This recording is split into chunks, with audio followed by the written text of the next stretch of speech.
Thank you so much for joining us today. I'm really excited to go through our materials. Before I start though, I just wanted to make sure that everybody get an information packet.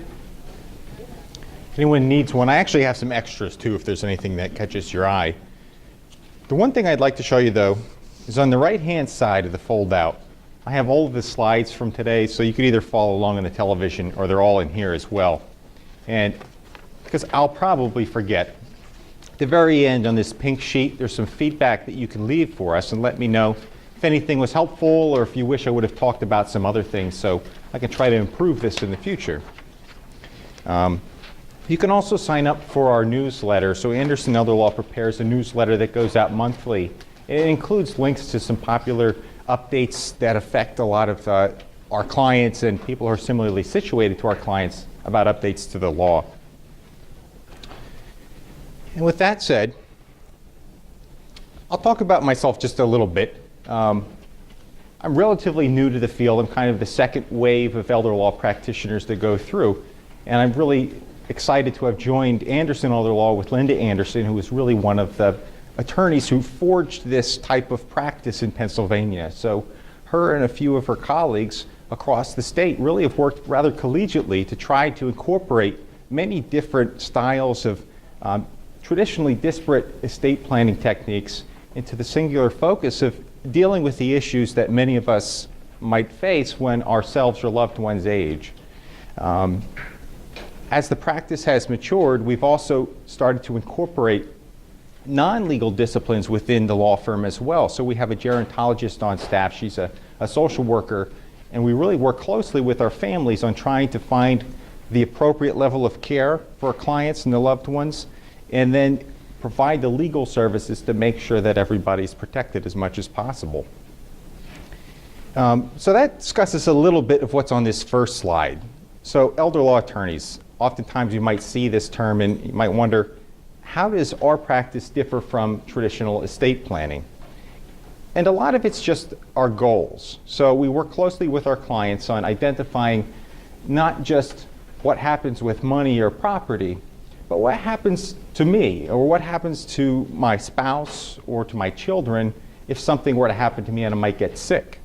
So it's not only what happens when you die, but the harder questions are often what happens if somebody gets sick and doesn't die. So traditional practice areas on the left-hand column there, estate planning documents.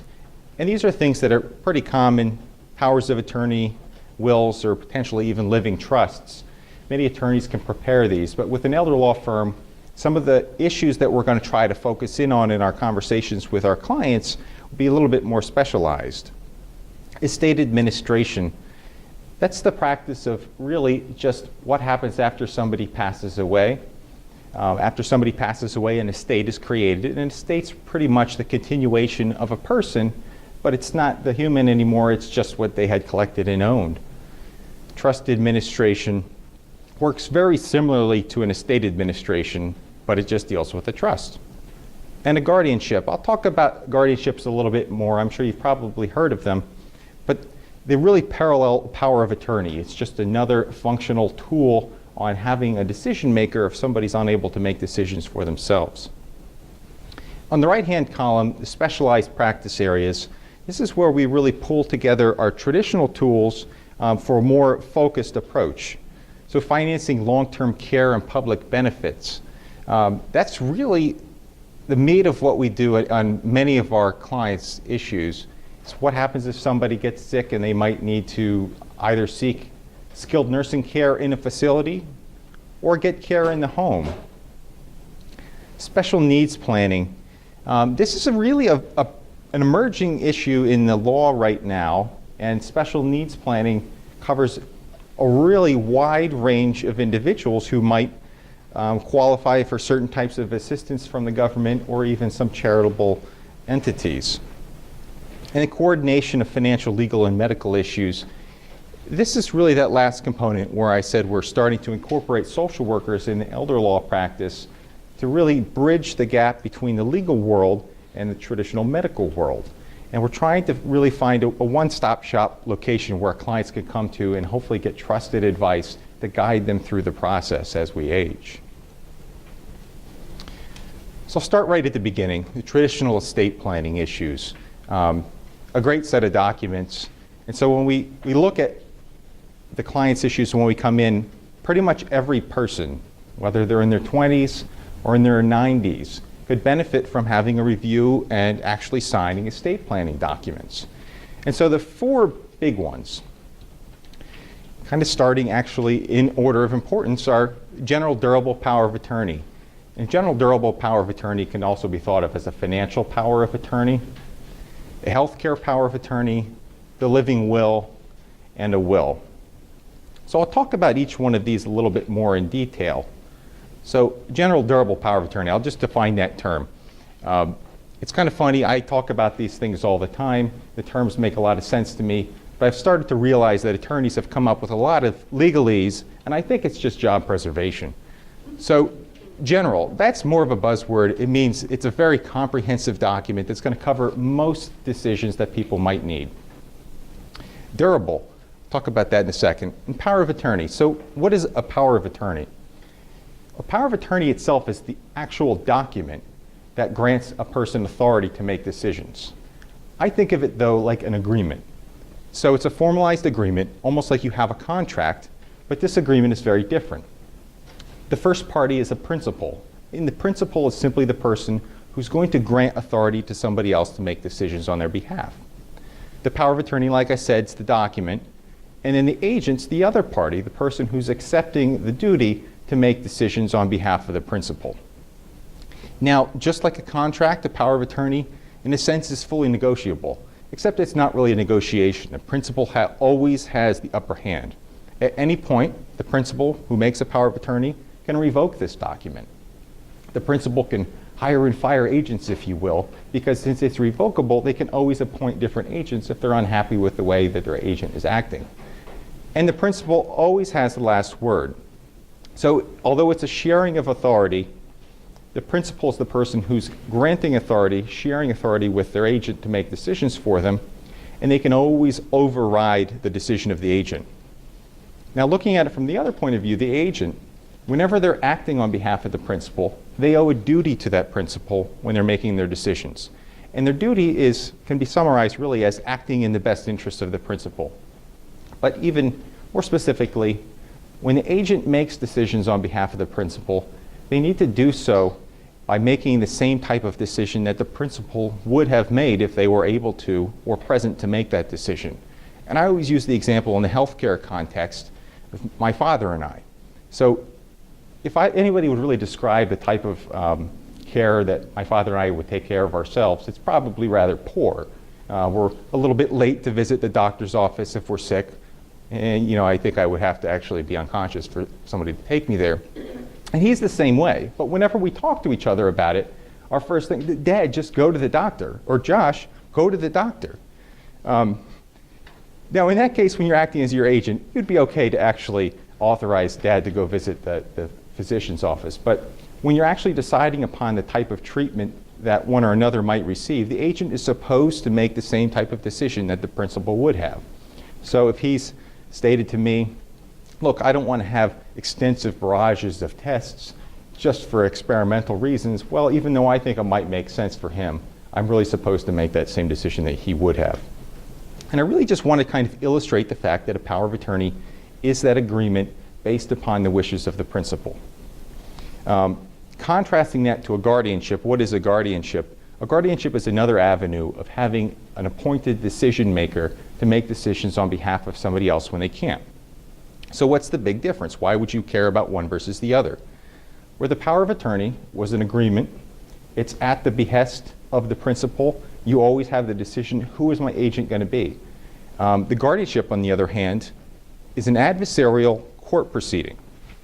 So the way that it works out is somebody has to be at the point where they're no longer able to protect their financial or healthcare interests. So if that's the point, somebody's going to petition the court and ask a judge to declare this party, parent or whoever it might be, an incapacitated person. They're going to need medical testimony where a physician or some other medical professionals willing to testify that this person medically is no longer able to protect their interests financially or in terms of their well-being. If the judge is satisfied that that test has been met, the next point is to appoint a guardian to act on their behalf. At that point, when you're declared an incapacitated person, you're not sharing authority with your guardian. You're actually stripped of authority to make your own decisions, and the guardian is appointed as the person who makes your decisions in your stead. Now, practically speaking, when a guardianship is appropriate, that really means you can't make those decisions anymore on your own. But I still see it as a severe loss of dignity. Oftentimes, people might suffer from temporary inability to make decisions on their own.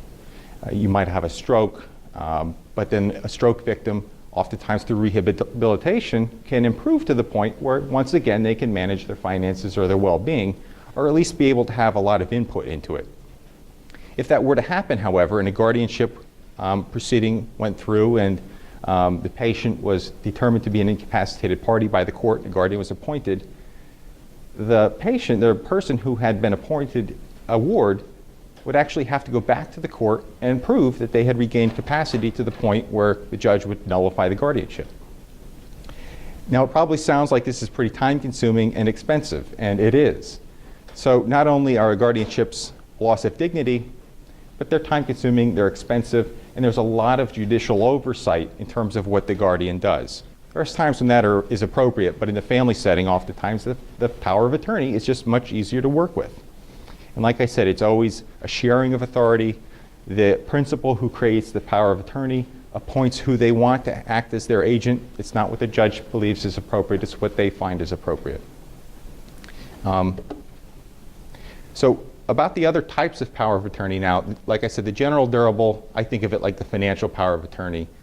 Healthcare power of attorney covers 99% of medical decisions, everything from those basic routine checkups with a physician, all the way to the emergency trips to the ER. It also works like a HIPAA waiver, so that the agents appointed under the power of attorney are authorized persons to receive protected information, PMI, from a medical provider. They can deal with health insurance issues. The living will, sometimes you'll see this compacted together with a healthcare power of attorney. Another term that you might see is advanced directive. An advanced directive, it really covers both of those issues, healthcare power of attorney and living will. The living will is really that last component from the healthcare power of attorney. The last 1%, it's only an end-of-life decision. Just to cover that, what is an end-of-life decision? End-of-life decision arises only if there's a terminal diagnosis or permanent unconsciousness. A physician has been treating the patient, the principal who created this living will, and the physician has determined that no treatment is going to give a reasonable hope for recovery. In that instance, once those three things have happened, either terminal illness or permanent unconsciousness, and the physician has been treating and the patient is unable to communicate, at that point, the physician would approach the agent under the living will and say, it's an appropriate time to exercise an end-of-life decision if the patient had made the living will. And in that, it's just the extension again of the patient, the principal who created this living will. They can make their statement about whether or not they would want to continue or discontinue the administration of life support in that end-stage condition. The healthcare power of attorney and living will, if you don't have those in place, there are alternative mechanisms, but again, they're somewhat cumbersome. And the reason why those alternative mechanisms were created under the law is that the government really realized that if you don't have a financial power of attorney and you need to go through the steps to get the guardianship, what you have to lose is money. But if you don't have a healthcare power of attorney and you need to go through the steps towards guardianship, what you have to lose is life. So there are statutorily designated persons, spouse, children, and the tree branches out a little bit further from that, who can more quickly than pursuing guardianship get the authority as a healthcare representative to make limited types of decisions in a medical setting. However, once again, if you resort to that type of approach, the person, the patient, no longer has the choice on who's actually acting on their behalf. The last question here is, can somebody with a diagnosis of Alzheimer's, we can think of this dementia, however you want to look at it, can they still execute legal documents? And the answer is sometimes, and it really depends. And what I mean by that is there are really two different competing talks about mental capacity. So in the medical world, somebody might have a diagnosis of dementia or advanced dementia, and they might be listed as having no capacity. And in the medical world, what physicians are looking for is capacity to understand the risks associated with treatment and be able to make an informed decision about the cost-benefit, really, in terms of receiving treatments.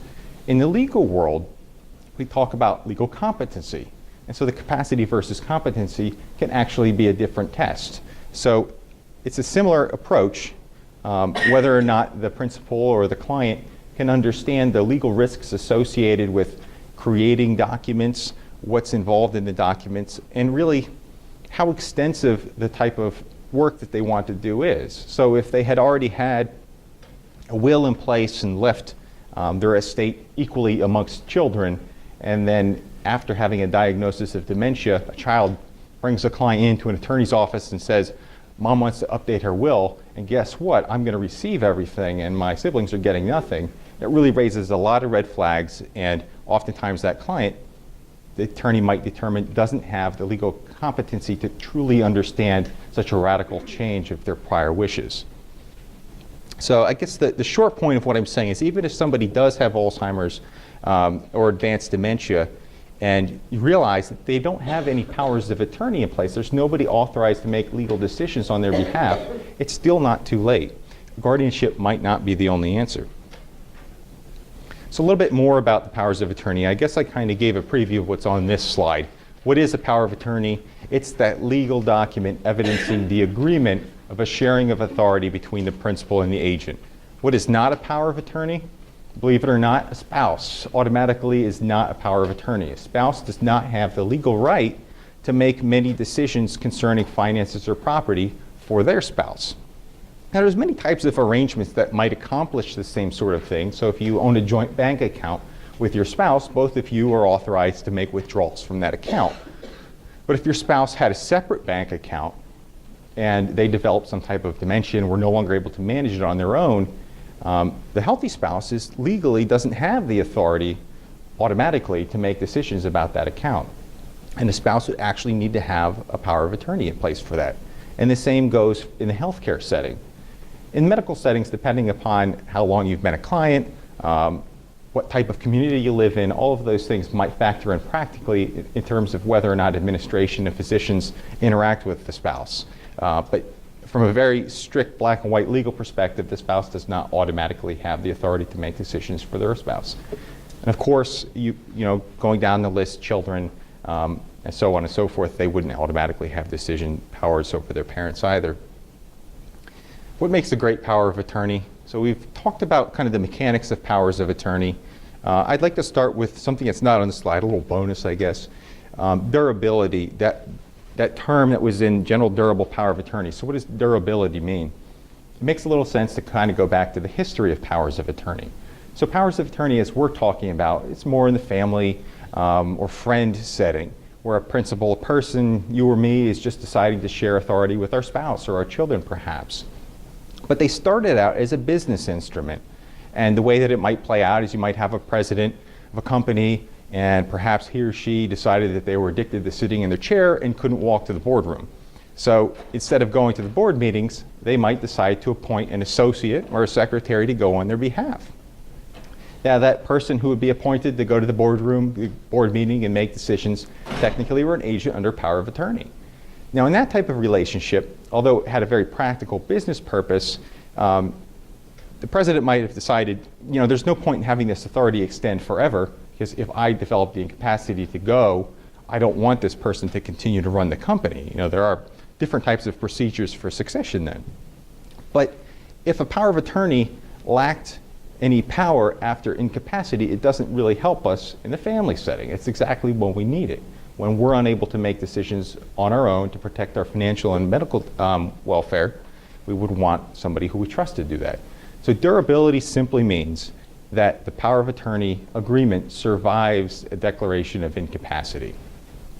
So that's how long the power of attorney lasts. It does not lapse because of incapacity, but we can also talk about when does the power of attorney start.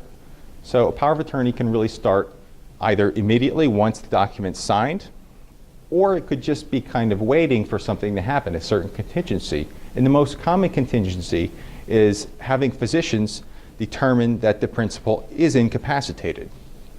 So it's sort of like that guardianship in the sense that it doesn't become effective until you've been determined to be incapacitated, but it's still under the control of the principal because the principal created the power of attorney.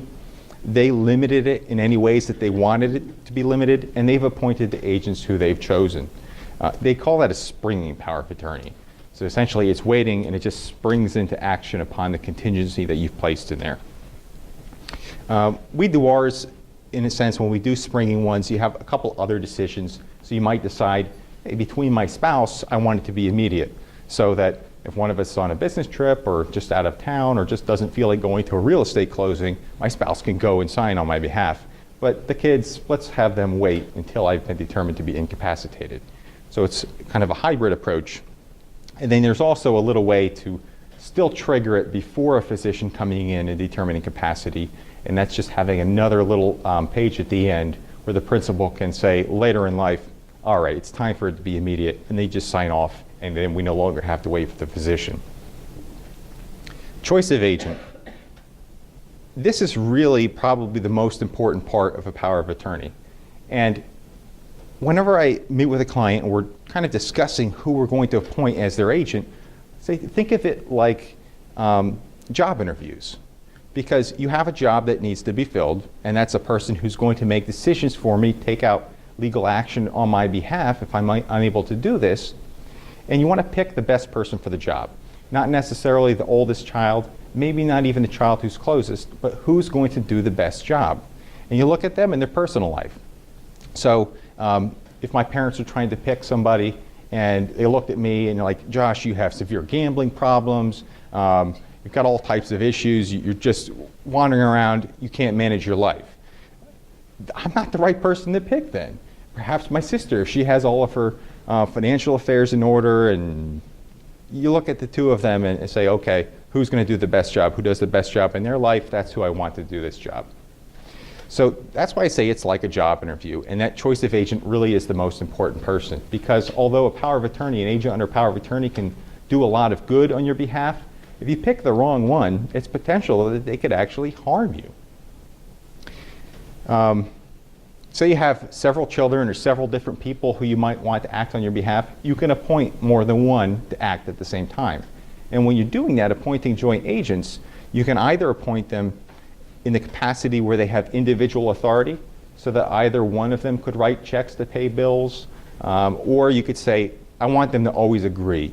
And so obviously that's a little bit more cumbersome, but if you're concerned about one person having a little too much authority, there's little checks and balances built in.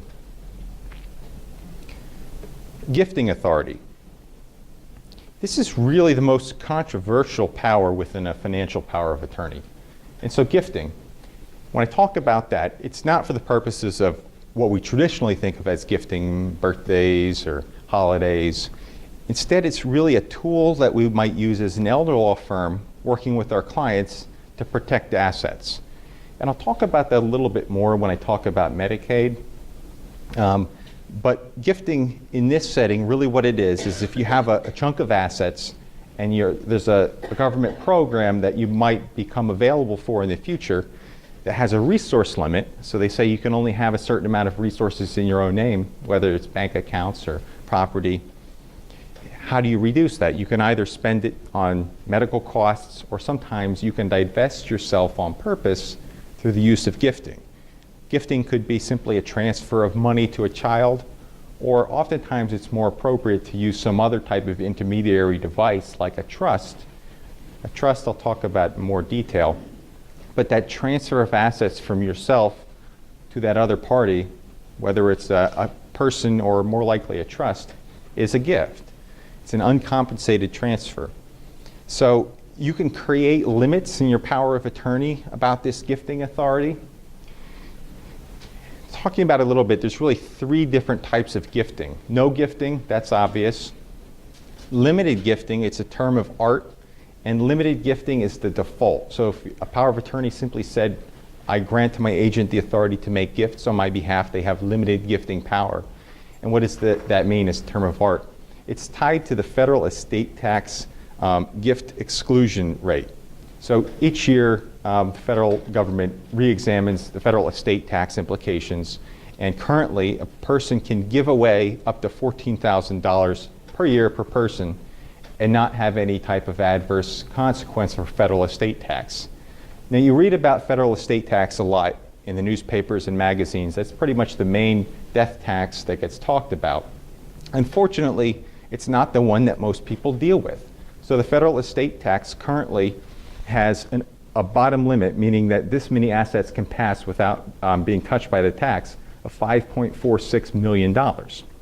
When you have a married couple, that's actually increased twofold, 10.86, or yeah, it's 5.43 now and 10.86 for the married exception. So obviously, if you need to have more assets than that limit, most people aren't going to be touched by that. So with the gifting, in terms of that limited gifting, it's really a federal estate tax planning tool, and for most persons, their concern is Medicaid, and in the Medicaid arena, you want unlimited gifting, which means that if the need arose in the future for my agents to undertake certain actions to protect assets, meaning gifting to trusts, I want them to be able to gift up to everything within a certain limitation. And the limitation is they have to follow their estate plan. So if there's a will in place, the agent can't deviate from the terms of that will. Complies with state law, I have another slide about that. And when is it effective? We've talked about that. Training your agents is really the next step. So signing the documents is step one, you get it in place. And then training them is really having those discussions with your agent, especially if like a child, letting them know what your philosophies are in terms of how you manage your assets or how you might want your health care to proceed. Who your doctors are, where your banks are. So changes to powers of attorney, and this is what I said with complies with state law. So every state has their own statutes that create and authorize powers of attorney. They're starting to become more uniform, which is a good thing, because when you move between states, you would hope that you wouldn't have to constantly update your documents. They're getting to that point where they're more uniform, but they're still different.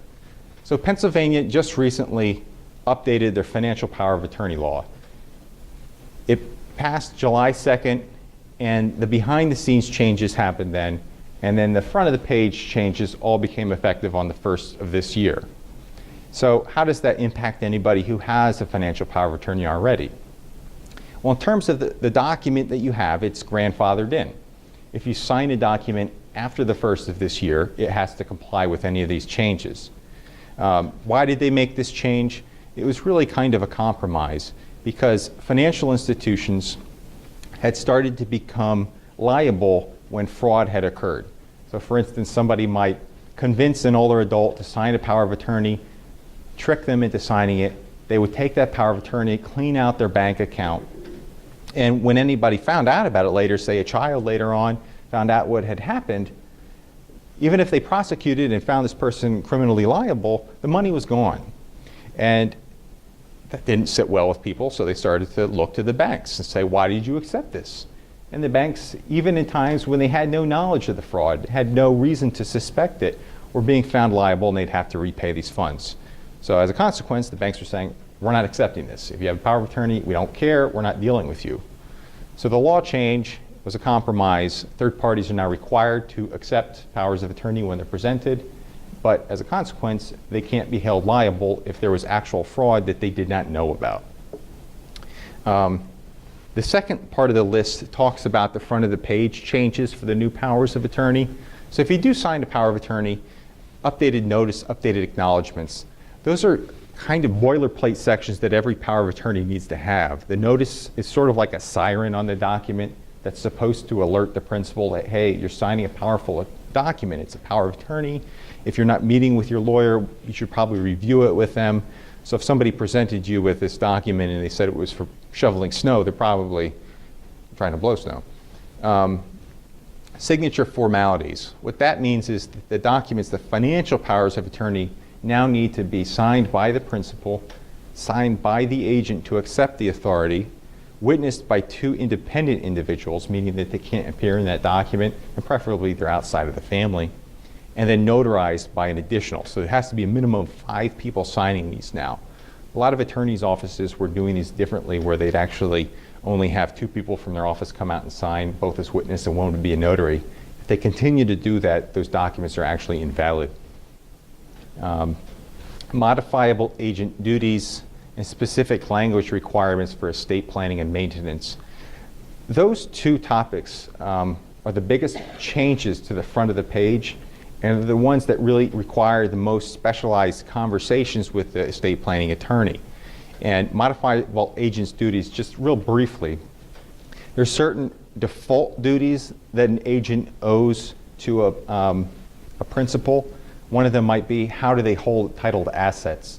So can they commingle funds or can't they commingle funds? How often do they have to provide reports of what they've been doing? So the principal, depending upon their relationship with their agent, might decide they want to exert more control, or if it's a really trusted, close family member, might say, this level of control is not necessary, it's only a burden on this person that I trust implicitly. Specific language requirements. Again, you might think, hey, I'm appointing my spouse, I just need a 1-page power of attorney. All it needs to say is they can do everything I can do. Pennsylvania has basically defined anything I can do as about 10% of the things that you can do. You got to go out and spell it out in great detail. So they've just increased the amount of things that you have to spell out in great detail. Great healthcare power of attorney. We've pretty much talked what a living will is and how a living will differs from a healthcare power of attorney. It's simply that the healthcare power of attorney is every medical decision up to the end of life decision, and the living will is the last decision. A living will is really one of 3 tools for end of life decision making, though. So the other 2 are DNR order and a post form. So healthcare power of attorney is a legal document that works like we've been talking about with powers of attorney. An attorney drafts it, you sign it in an attorney's office. Post forms and DNR orders are ordered by a physician. So a DNR order it's limited to heart resuscitation, and it has to be ordered by the physician, and they would ordinarily only order these if there was some type of medical reason for it. Say somebody had existing heart disease, had already undergone some procedures, and they had determined, based upon conversations between the patient and the physician, that additional attempts for resuscitation would create severe pain and not have a good consequence. That's the only thing that an EMT cares about, however. So that's oftentimes a fear that our clients might have talking about a living will, that if it truly is end of life, then they decide they don't want the administration of life-prolonging treatment that has no help for them to lead to recovery. But they still want the physicians to take the necessary steps to make sure it really is end of life.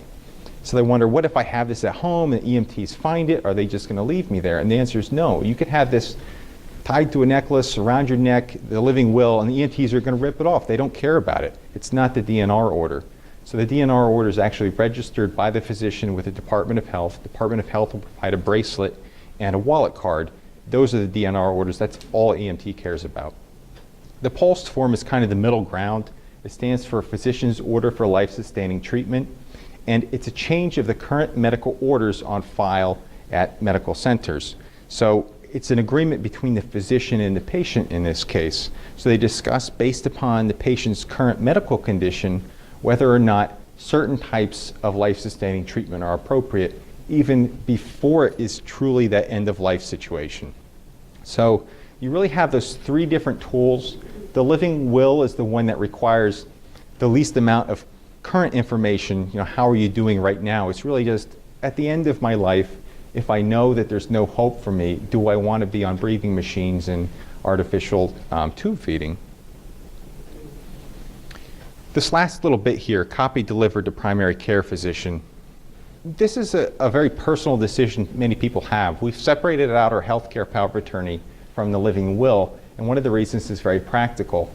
You may have the concern that registering living will with the hospital might lead to a different type of treatment that you receive from the hospital. That should never be the case, but if it's a concern that a client has, they simply don't have to provide the living will. They're always going to be asked, do you have one? And you say, yes, I have it. My agents know where it is, and they'll bring it when it's time.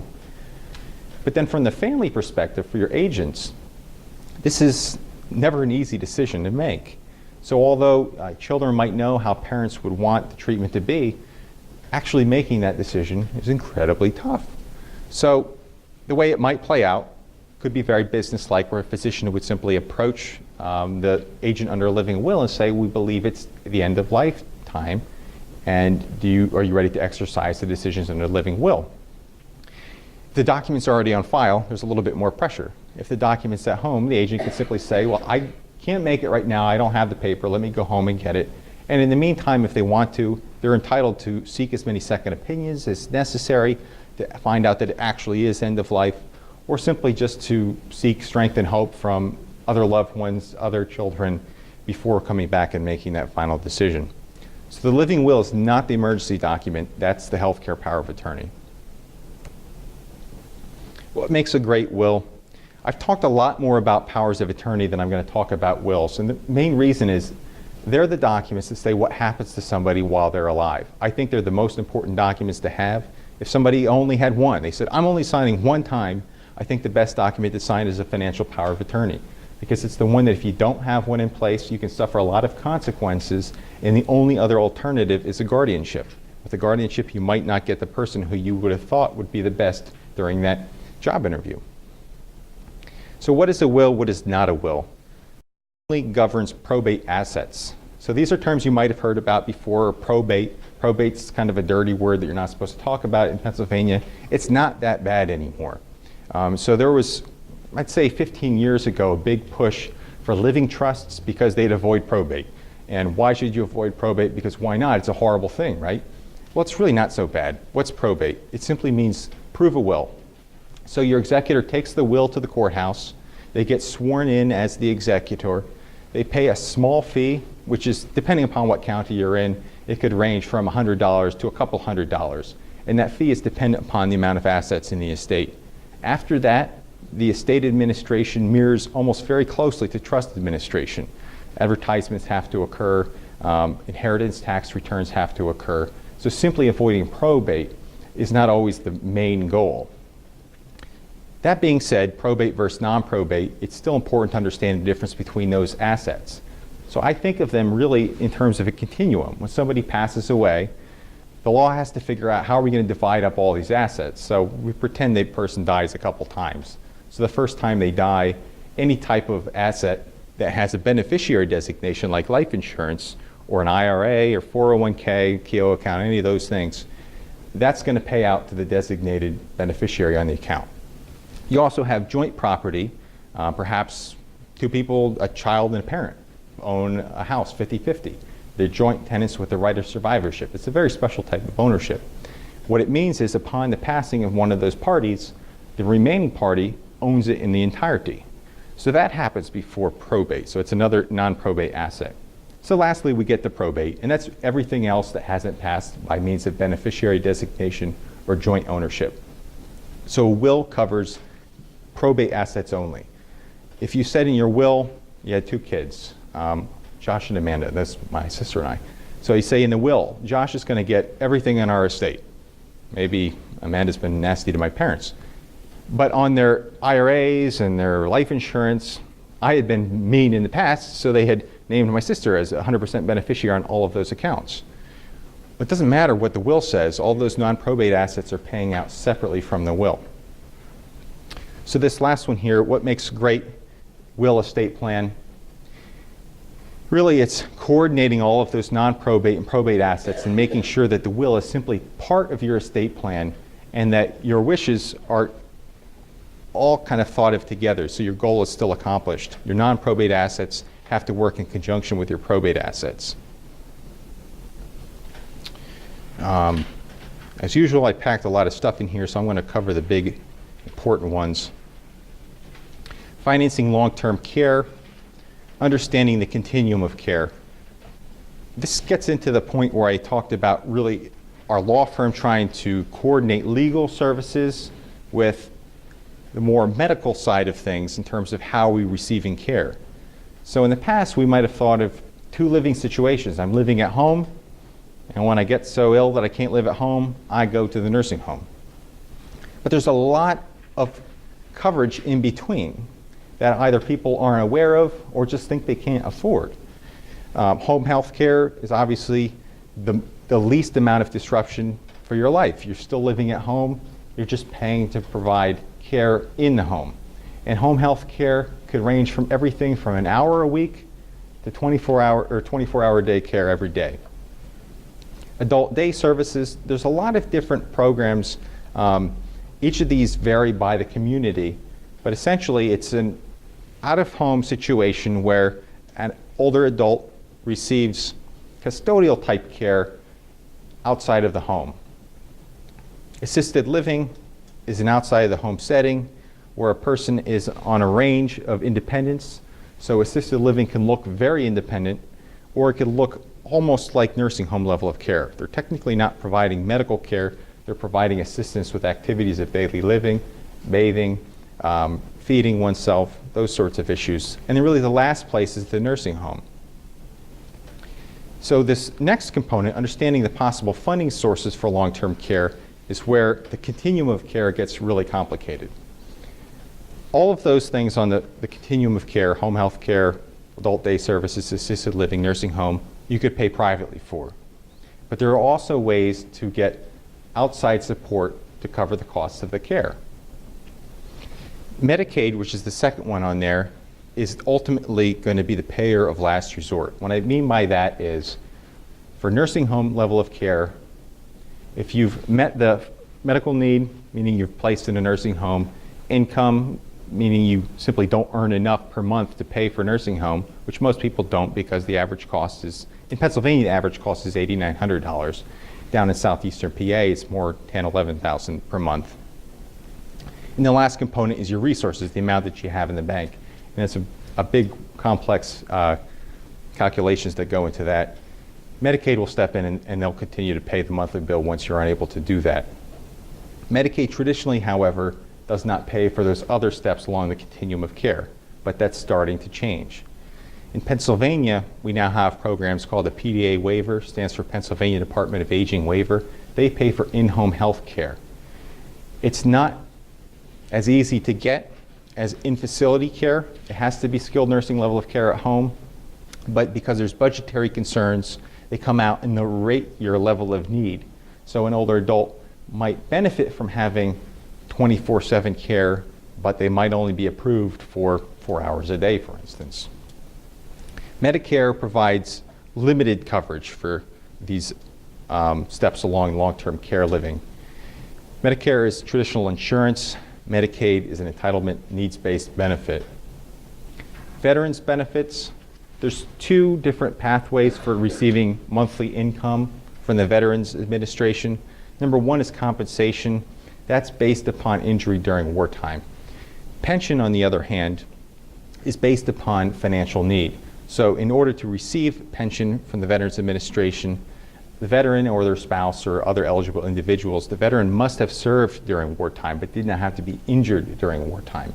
And wartime is defined by the Congress according to different windows of time. So even though you might think it's strange, this most recent conflict in Iraq actually stretches back to the earlier Gulf War. So from the earlier Gulf War till now, it's an open wartime period.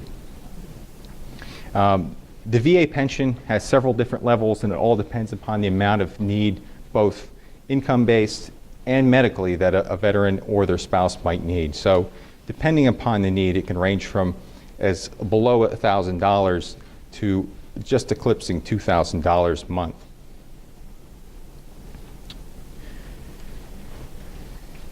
So I want to talk about supplemental needs benefits a little bit. So I'll flip to this page right here. If you have specific questions about Medicaid, you can come up and we can talk about it after the presentation.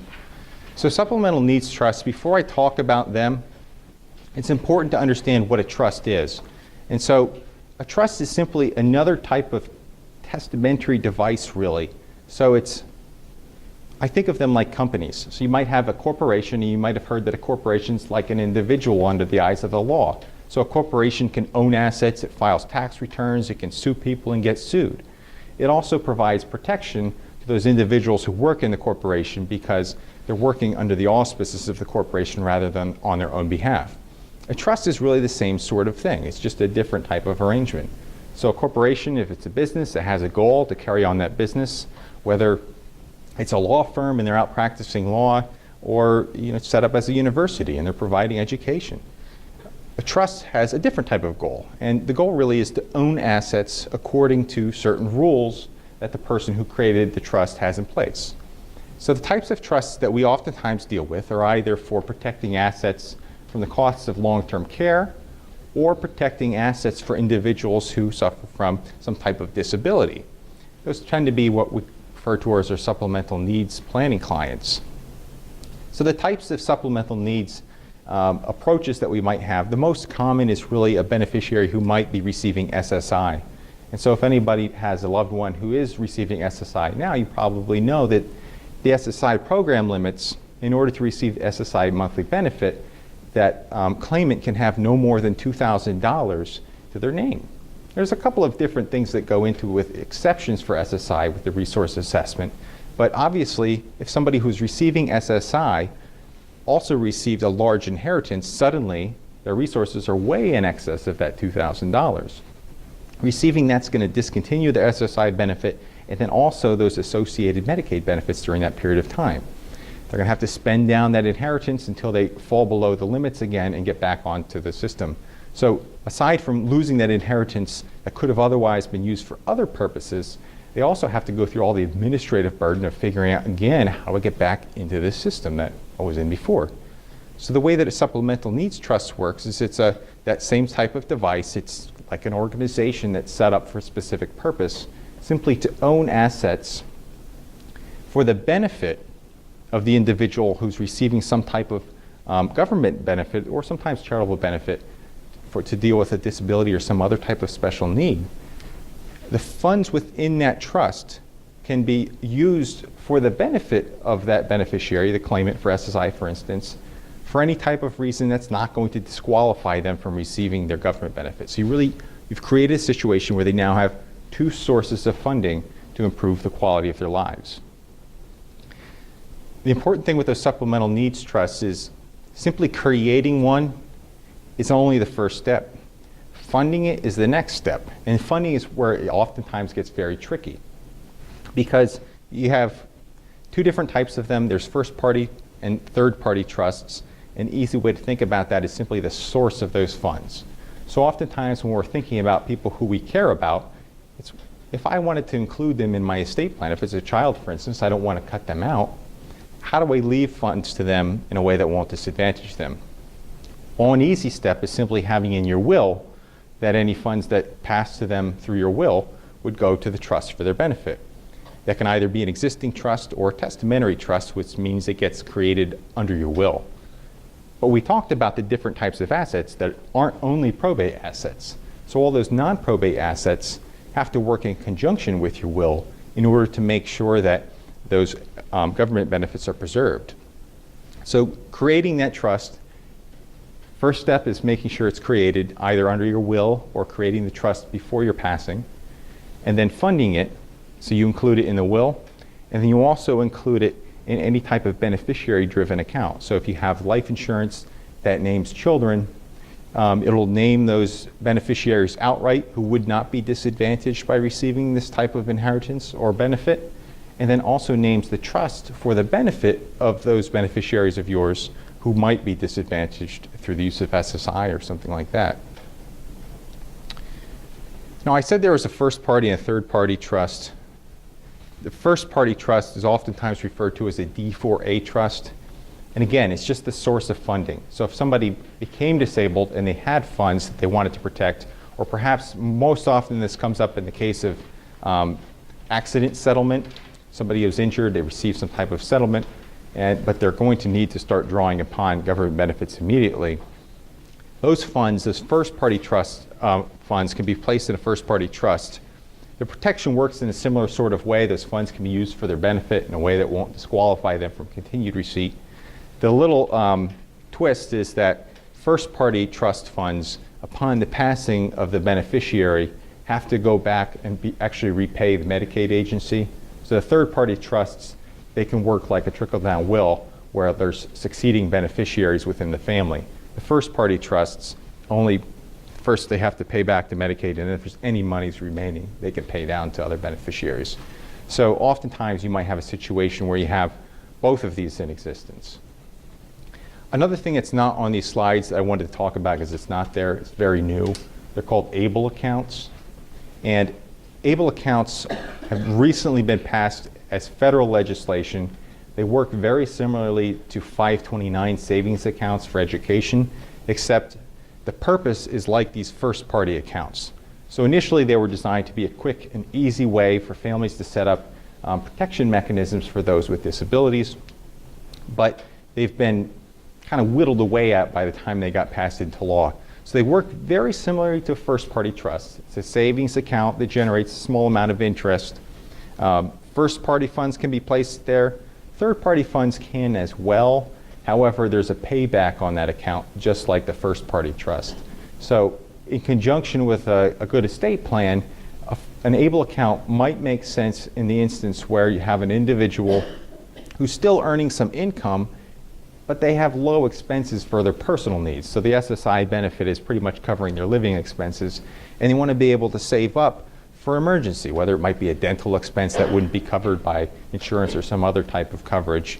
They can place funds in that ABLE account, and they'd be able to draw upon them for those expenses that wouldn't disqualify them normally. So basically, they can't use those funds to pay for rent or food.